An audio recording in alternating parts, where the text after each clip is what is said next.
Assalamualaikum warahmatullahi wabarakatuh. Tabi pun pemirsa, kembali lagi bersama saya Rista Putri di edisi Baca Koran.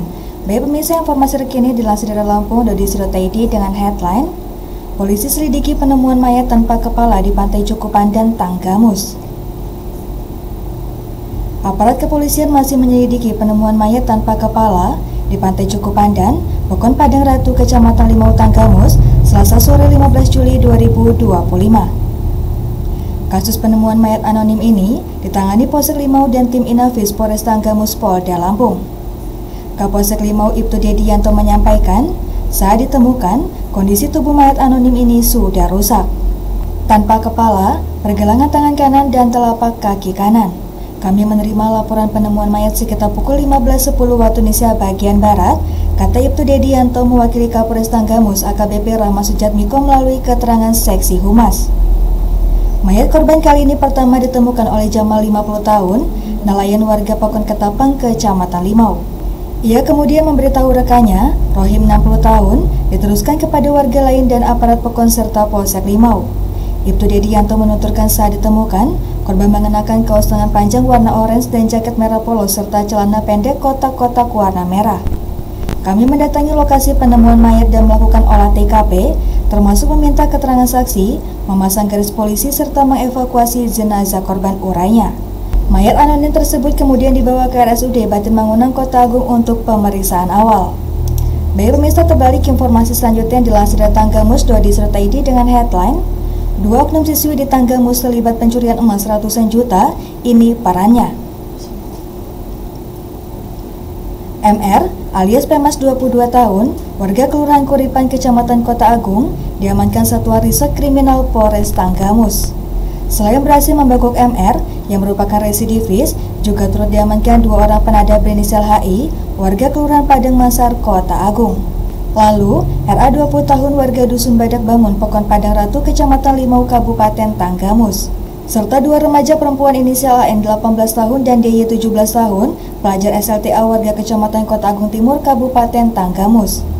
Wakapolres Tanggamus, Kompol Gigi Andri Putranto SH SIKMH mewakili Kapolres Tanggamus, AKBP Rahmat Sujatmiko SIKMH, dalam konferensi pers 15 Juli 2025 menyampaikan, pengungkapan kasus tindak pidana pencurian dengan pemberatan yang terjadi di Dusun Pancawarna, Kelurahan Kuripan, Kecamatan Kota Agung, Kabupaten Tanggamus itu bermula dari laporan korban atas nama Randi Kurniawan, seorang pengacara. Wakapolres menjelaskan, peristiwa pencurian tersebut terjadi pada Jumat 4 Juli 2025 sekitar pukul 2.45 waktu Indonesia bagian Barat, saat rumah korban dalam keadaan kosong karena ditinggal ke Bandar Lampung sejak tanggal 28 Juni 2025. Pelaku berhasil membawa kabur emas seberat 83 gram beserta surat-surat nota pembeliannya, uang tunai belasan juta rupiah, serta sejumlah barang berharga lainnya. Total kerugian korban ditaksir mencapai 150 juta, kata Wakapolres. Masih menurut Wakapolres, berdasarkan hasil penyelidikan yang dilakukan oleh tim TK 308 Presisi Satreskrim Polres Tanggamus, pelaku pencurian berhasil diidentifikasi sebagai pelaku utama inisial MR alias Pemas, warga Kelurahan Kuripan yang diketahui masih bertetangga dengan korban. Tersangka utama curhat sebanyak 1 orang dan tersangka penada sebanyak 4 orang, termasuk 2 remaja perempuan. Pelaku, MR alias Pemas bersama rekannya ditangkap oleh tim gabungan Senin 7 Juli 2025 pukul 22.30, ujarnya. Ia menambahkan, adapun kronologi kejadian berdasarkan hasil dari pemeriksaan, MR mengaku masuk ke rumah korban dengan cara merusak jendela dan teralis besi menggunakan alat berupa belencong miliknya. Setelah berhasil masuk, pelaku membawa kabur emas dan uang tunai.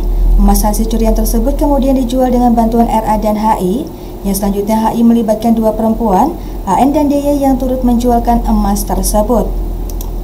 Baik pemirsa, terbalik informasi yang terakhir yang dilansir di Lampung.newspaper.id dengan headline: Kalapas Kalianda akui HP masuk ke sel napi narkoba, tapi klarifikasinya justru picu kecurigaan baru.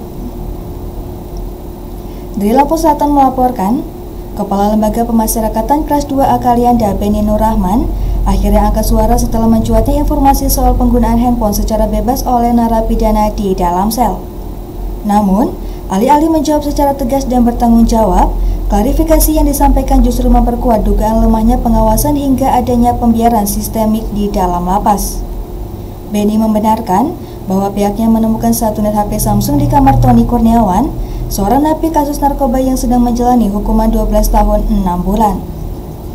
Langsung kami melakukan razia di kamar yang bersangkutan dan ditemukan satu unit HP. Dari hasil pemeriksaan, napi tersebut mengaku mendapat HP dari teman sekamarnya yang sudah bebas atas nama Dennis, ujar Kalapas dalam keterangan tertulisnya pada Selasa 15 Juli 2025. Alih-alih mengakui ada celah pengawasan, Kalapas justru menyebut bahwa HP itu sudah ada sebelum ia menjabat dan melempar kesalahan ke napi yang telah bebas. Padahal, HP tersebut ditemukan saat ini dan digunakan oleh napi aktif, bukan mantan penghuni.